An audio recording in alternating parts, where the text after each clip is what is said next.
Bonjour et bienvenue dans ce premier numéro du magazine Santé. Le magazine Santé va s'appuyer sur un partenariat avec le mouvement Action Santé Sociale qui promet la santé et le bien-être social des Ivoiriens.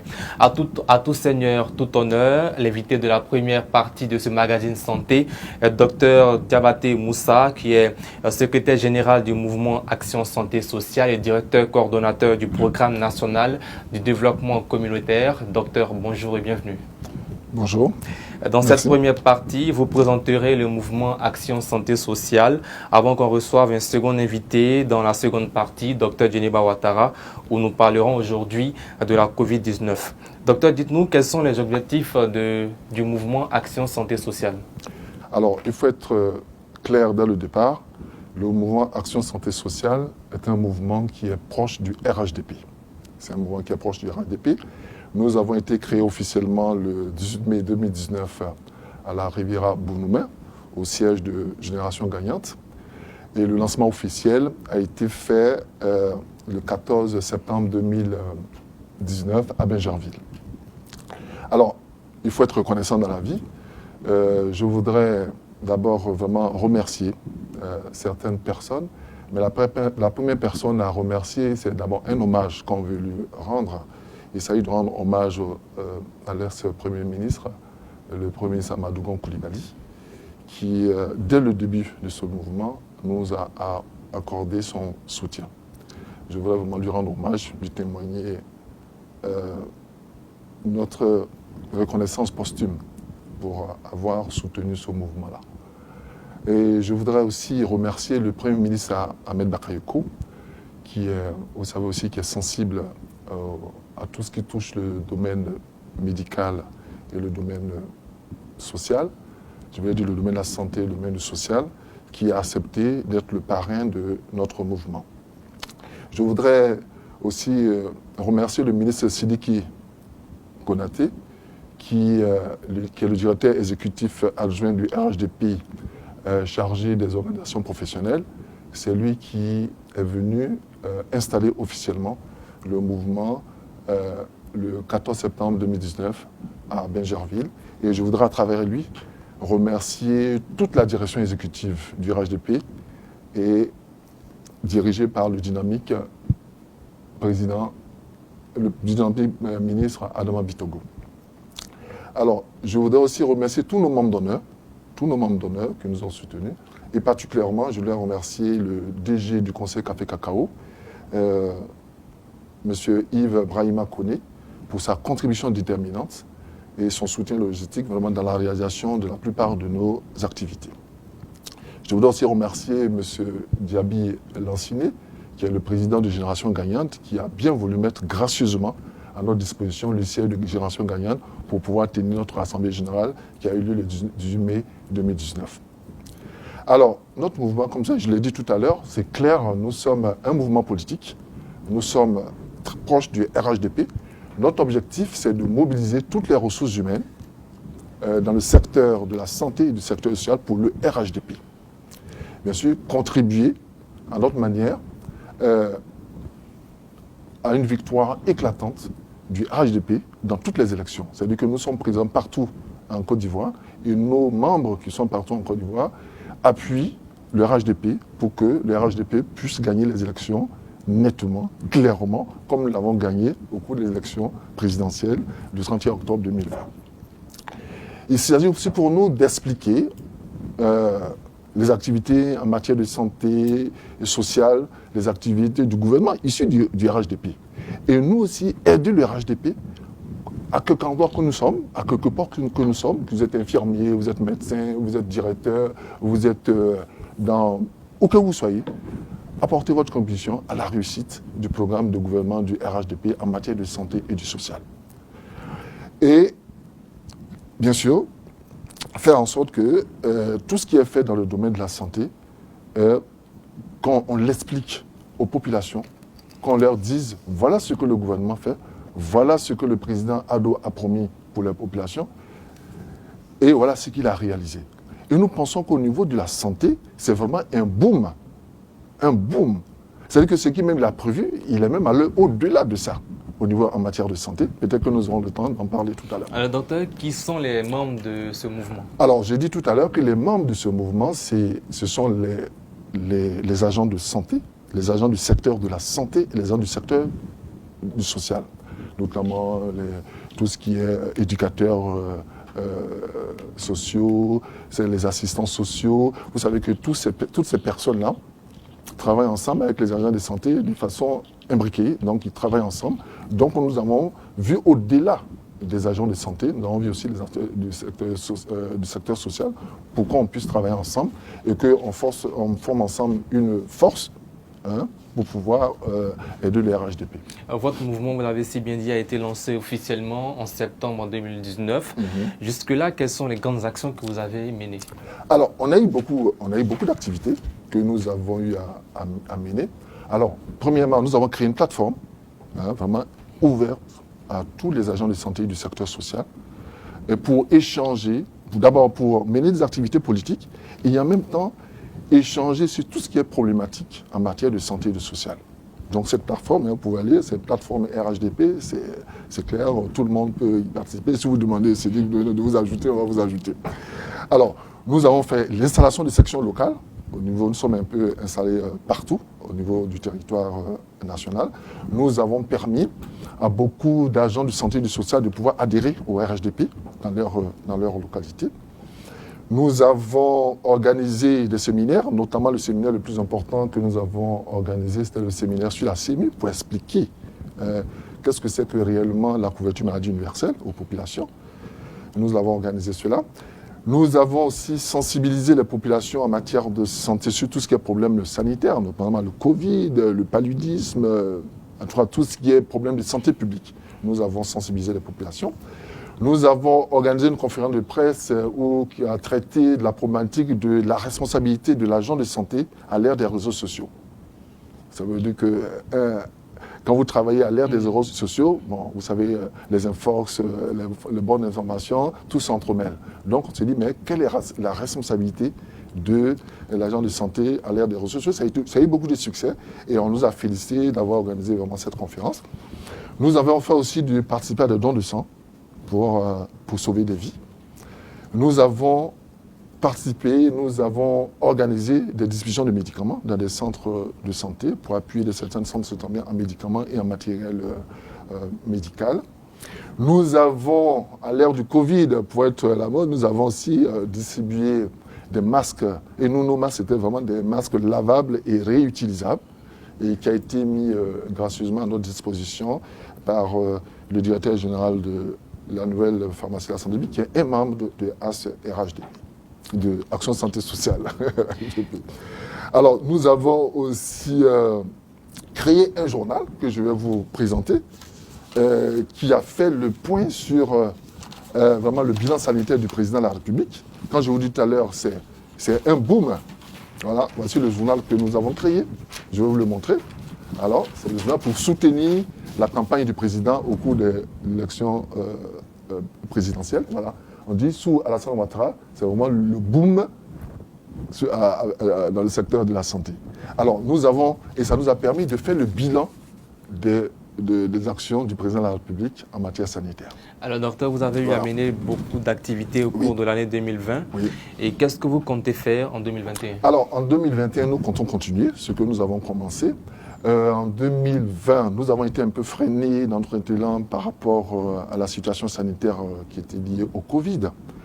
Mais bon, nous avons espéré que, en 2021, que les choses rentrent dans l'ordre, mais on se rend compte que pendant le premier mois, il y a encore la situation du Covid qui n'est pas en train de s'améliorer, hélas. Mais nous comptons continuer nos activités, installation des sections, organiser des séminaires, organiser des conférences, participer aux dons de sang, Et tout ce qui est activité, en tout cas socio-sanitaire, il faut que nous participions à cela, mais sans oublier que vraiment nous sommes d'abord un mouvement politique et que nous allons aider partout en Côte d'Ivoire nos candidats qui vont se présenter bientôt aux législatives et nous allons les aider comme on peut. Voilà. Nous allons continuer notre mouvement et nos actions. Et ça va s'amplifier au cours de l'année 2021. Merci à vous, Dr Moussa Diabaté. Je rappelle que vous êtes le directeur coordonnateur du programme national de développement communautaire.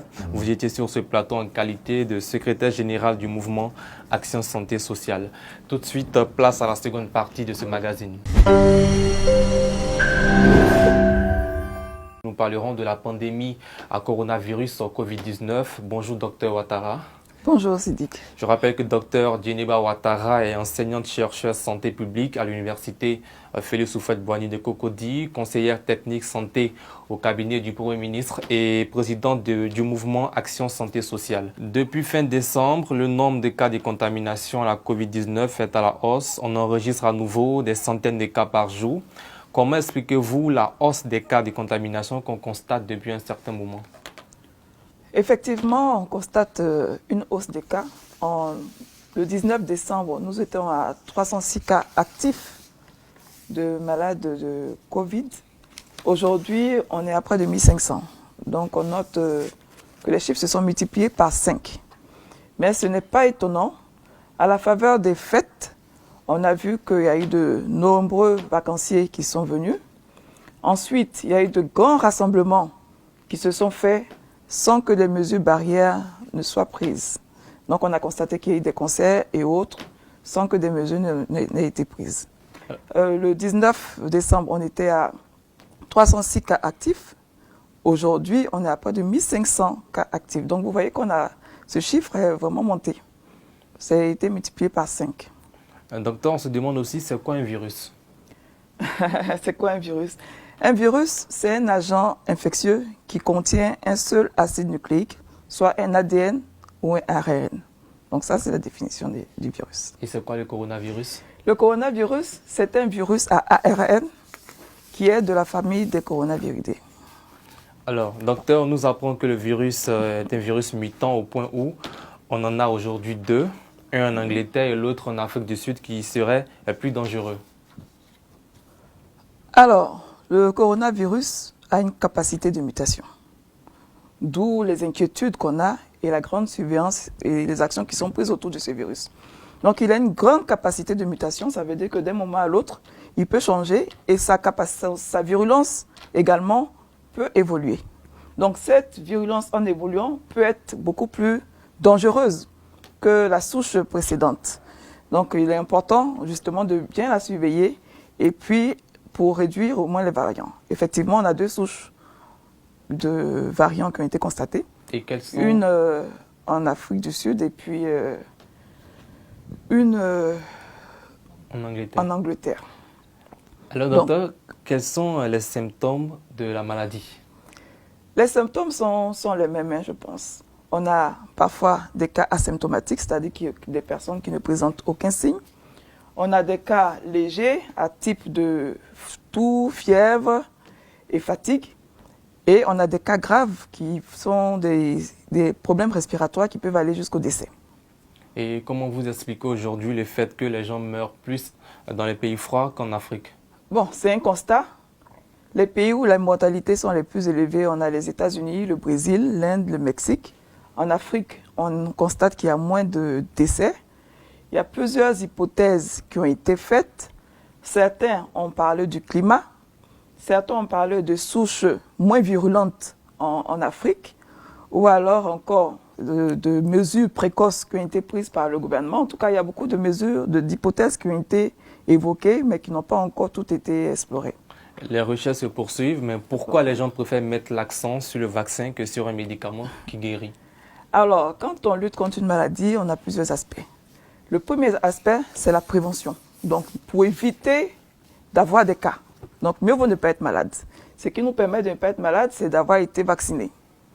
Ensuite, quand on a des cas, il faut pouvoir les prendre en charge de sorte qu'on n'arrive pas jusqu'à l'extrême, jusqu'au décès. Donc, ce sont ces différentes phases-là qui sont en train d'être prises en charge par la recherche. Aujourd'hui, on a plusieurs types de vaccins qui ont été découverts. Donc, on va vers la vaccination, mais également les recherches se poursuivent sur le mode de prise en charge efficace du coronavirus. En septembre 2020, la Côte d'Ivoire enregistrait pratiquement entre 1 et 2% de cas positifs par jour. Depuis le mois de décembre, on observe un pic de la pandémie. Des centaines de cas sont enregistrés chaque jour. Avec la nouvelle vague de coronavirus, à quoi doit-on s'attendre? Les populations craignent d'un éventuel reconfinement. Pour les populations ivoiriennes, la solution sera donc le vaccin de la Covid-19. Je pense que l'État doit renforcer les mesures barrières, c'est-à-dire peut-être limiter les voyages et aussi fermer certains lieux publics, éviter. Je pense que les frères, les parents doivent éviter de se mettre en groupe et respecter vraiment les mesures barrières parce que c'est très grave cette histoire. J'invite le gouvernement, j'invite la population ivoirienne à commencer dès maintenant à utiliser leur cache-nez, à prendre déjà, à respecter déjà les mesures qui sont prises, les petites mesures qui sont prises maintenant, afin que nous ne puissions pas tomber dans une hécatombe. Je préfère, selon moi, qu'on suive l'exemple des pays européens qui ont proposé actuellement le confinement. Même si les heures ne vont pas être pareilles, je propose qu'on nous mette aussi au confinement, mais à des heures raisonnables. Peut-être qu'il faut s'attendre à un nouveau reconfinement. Et la question qu'il faudrait se poser, est-ce qu'un nouveau reconfinement nous arrange? S'il faut reconfiner aujourd'hui, je pense que ce serait la catastrophe. Je pense que la seule possibilité, certainement, c'est de faire peut-être comme les Européens, essayer de voir si c'est possible qu'on se fasse vacciner le plus rapidement possible pour passer à autre chose. Parce que Covid, ça fait 1 an que ça dure. Si ça doit durer 2 ans, je pense qu'on risque franchement d'avoir une économie à genoux. Docteur, les premiers vaccins contre la Covid-19 ont été mis sur le marché 1 an à peine après la découverte de la pandémie. On espère le vaccin le mois de février en Côte d'Ivoire. Le vaccin est-il une solution à la propagation du virus? Évidemment, le vaccin est une solution, puisque lorsque vous êtes vacciné, vous êtes protégé contre la maladie. Donc même si vous la faites, vous n'aurez pas de cas extrêmes comme le décès. En tout cas, nous espérons que le vaccin sera introduit en Côte d'Ivoire. Je pense que le ministère de la Santé se prépare activement à l'introduction du vaccin en Côte d'Ivoire et c'est une bonne chose pour nous. Mais il faut se faire vacciner 2 fois. Pourquoi? Se faire vacciner 2 fois. Chaque vaccin a son protocole thérapeutique. Certains vaccins exigent plusieurs vaccinations, peut-être une première dose, une deuxième dose 1 mois après et puis parfois chaque année. Donc en fonction de l'immunité induite par le vaccin, on fait un calendrier vaccinal qui va avec. Mais pourquoi jusque-là nous n'avons pas de médicaments pour soigner un patient atteint de la Covid? Bon, il y a des schémas thérapeutiques qui sont mis en œuvre pour traiter les malades. Donc quand un sujet est positif, il est traité. Maintenant, il y en a les études sont en cours pour voir quel est le plus efficace. Donc, et jusqu'à présent, il y a des schémas thérapeutiques qui sont testés. Et donc, au terme des études scientifiques, on aura, je pense, très bientôt un médicament sûr et efficace contre le coronavirus. Merci docteur d'avoir répondu à toutes nos questions. C'est la fin de ce premier numéro du magazine Santé. Je rappelle que docteur Djeneba Ouattara est enseignante-chercheur santé publique à l'université Félix Houphouët-Boigny d'Abidjan, conseillère technique santé au cabinet du Premier ministre et présidente du mouvement Action Santé Sociale.